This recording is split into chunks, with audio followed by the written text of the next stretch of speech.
We've all had that moment in our lives. We've just felt like things just came crashing down around us. And just facing another day that way is super, super daunting. Well, that time came for me when I embarked on being a single mom and I lost the ability to walk, and my health and not knowing what was going on really was taking a downturn really quickly.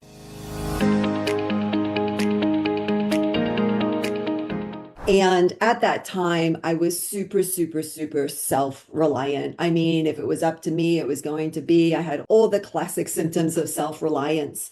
And that incident truly just brought me to my knees and reshaped who I am today and what I stand for today and why I'm so passionate about serving the community and bringing unity back into community. And in those days, in those dark, dark times that really reshaped me, and I learned about unconditional love.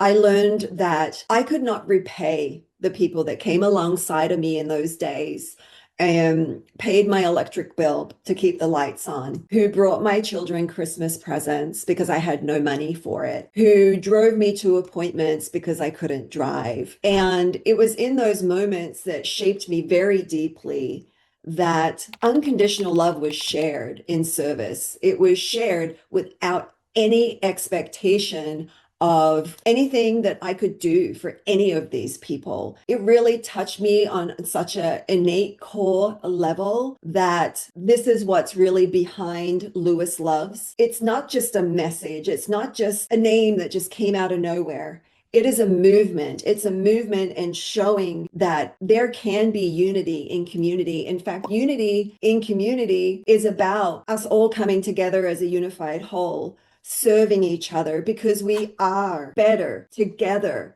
And you can't tell me anything different because I'm living proof. So if this is a message and a movement that you can get behind, drop a heart in the comments, share this message, get it out there. And let's make that change and give that unity back into community together.